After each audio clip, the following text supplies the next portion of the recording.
दोस्तों winter start हो गया है और विंटर में हमारे ऐसे कई पौधे होते हैं जो डोरमेंट हो जाते हैं। तो इस वक्त हमें हमारे पौधों को कैसे बचाना चाहिए उसके बारे में आज बात करूंगी। हमें क्या करना चाहिए क्या नहीं करना चाहिए। तो हेलो फ्रेंड्स, मैं रश्मि स्वागत करती हूँ आप सबका निर्मेस गार्डन में। उसमें जो हमें क्या करना चाहिए उसमें जो सबसे पहला पॉइंट है वो है वाटर रेगुलेशन। हमें हमारे पौधों को पानी कंट्रोल में देना होगा क्योंकि विंटर है तो हमें भी प्यास कम लगती है, उसी तरह से पौधों को भी पानी कम चाहिए।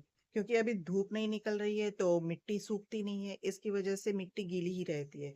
तो अगर हम रोज रोज उसे पानी देंगे ना तो मिट्टी है वो सौगी हो जाएगी और उसमें जो रूट है वो धीरे धीरे गलने लगेंगे। तो हमारा प्लांट खराब हो सकता है, इसलिए पानी हमेशा चेक करके देना चाहिए कि अगर गमले की मिट्टी सूखी है तभी हम उसमें पानी देंगे, नहीं तो हम नहीं देंगे। अब दूसरा पॉइंट है जो हमें ध्यान में रखना चाहिए वो है सनलाइट रिक्वायरमेंट। क्योंकि फूलों वाले पौधे हो चाहे सब्जियां हो या फिर फलों वाले पौधे हो, सभी तरह के पौधों को सनलाइट चाहिए। तो इस वक्त विंटर में जहाँ पे मैक्सिमम सनलाइट आती हो उस जगह पे हमें पौधों को शिफ्ट करना चाहिए ताकि वो फोटोसिंथेसिस अच्छी तरह से कर पाए और अपना खाना अच्छी तरह से बना पाए, तो पौधे भी अच्छी तरह से हेल्दी रहेंगे। उसके बाद कई ऐसे इंडोर पौधे होते हैं जिसे हम घर में रखते हैं। तो अभी इतनी तेज धूप नहीं निकलती है तो घर में भी थोड़ा अंधेरा सा हो जाता है, तो घर में जो इंडोर प्लांट है उसे हमें ब्राइट लाइट की तरफ रखना चाहिए। अगर ज्यादा देर अंधेरे में पौधे पड़े रहेंगे ना तो भी पौधे में फंगल इन्फेक्शन का खतरा रहेगा। तो जो भी इंडोर प्लांट है उसे हमें विंटर के वक्त ब्राइट लाइट में रखना चाहिए। फिर तीसरा जो पॉइंट है वो है पौधों को पेस्टिसाइड से कैसे बचाएं। इस वक्त जो मौसम होता है ना उसमें बहुत ज़्यादा फंगल इन्फेक्शन लगता है और पौधों में बहुत सारी बीमारियां लगती है, पेस्टिसाइड बहुत ज़्यादा होता है। तो हर 10 से 15 दिन में हमें हमारे पौधों पे नीम ऑयल का स्प्रे करना चाहिए ताकि हमारे पौधे हैं वो पेस्टिसाइड से बचे रहे। उसके बाद चौथा पॉइंट क्या है कि हमारे जो पौधे होते हैं वो इस वक्त जो मौसम है तो पतझड़ का मौसम है, हमारे पौधे के पत्ते है वो पीले होके गिर रहे हैं। तो जो भी पत्ते पीले हो रहे हैं ना उसे हमें हटाते रहना चाहिए और पौधों को साफ सुथरा रखना चाहिए। सूखी टहनियाँ हो गई तो उसे भी हटा दीजिए, पीली पत्तियाँ हो रही है तो उसे भी हटा दिए। पीली पत्तियाँ जो हो रही है वो इस वक्त एक नेचुरल प्रक्रिया है और वो इस टाइम पे होगी, लेकिन अगर हम उसे हटाएंगे नहीं ना तो वो पौधों की बहुत सारी एनर्जी ले लेते हैं।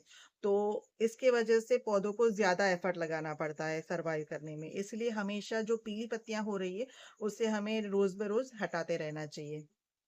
उसके अलावा इस वक्त धूल भी बहुत उड़ती है तो हमारे पौधों के पत्ते हैं वो भी गंदे हो जाते हैं, धूल मिट्टी उस पे चिपक जाती है। तो जब हम पानी दे तब हमेशा वो पत्तों के ऊपर शावर करके पानी देना चाहिए कि जो भी धूल मिट्टी है ना वो सारी साफ हो जाए।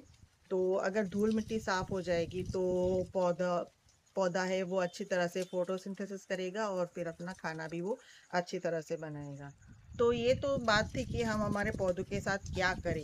अब बात करते हैं कि हमारे पौधों के साथ हमें क्या नहीं करना है। तो उसमें सबसे पहला पॉइंट है ओवर वाटरिंग।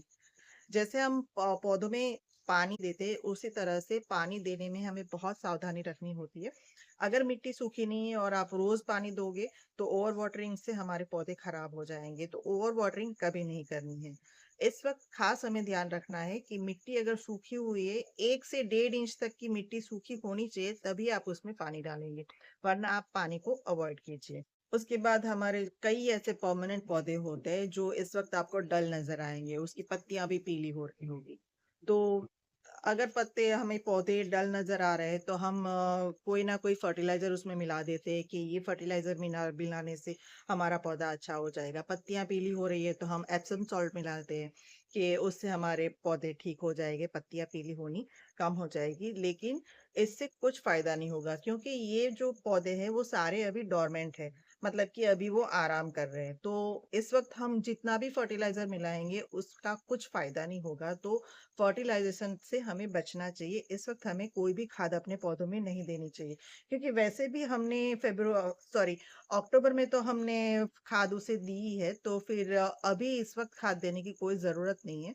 हाँ, बीच बीच में आप लिक्विड फर्टिलाइजर यूज कर सकते हो, उससे कोई दिक्कत नहीं आती है। लेकिन जो सॉलिड फर्टिलाइज़र होता है, उसे हमें देने से बचना चाहिए। तो ओवर फर्टिलाइज़ेशन ना करें। उसके बाद तीसरा जो पॉइंट है वो है रिपोर्टिंग। इस वक़्त इस टाइम पे हमें किसी भी पौधे की रिपोर्टिंग नहीं करनी है।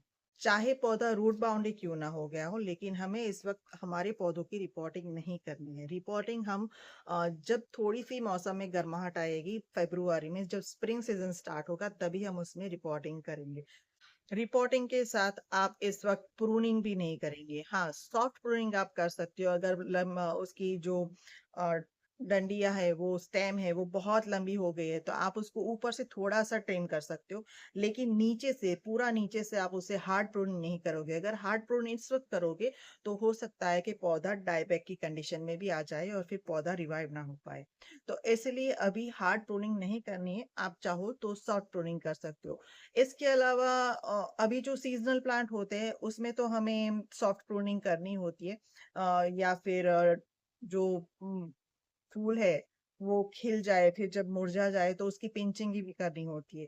अगर इस तरह से हम सीज़नल प्लांट में करते हैं, तो उसमें फ्लावरिंग की मात्रा बढ़ती है। तो सीज़नल फ्लावर में आप प्रूनिंग और पिंचिंग करें, लेकिन जो भी परमानेंट प्लांट है, उसमें आप प्रूनिंग और पिंचिंग से बचिए। तो ये कुछ बातें थी जिसे हमें अपने पौधों के ऊपर अप्लाई करनी है।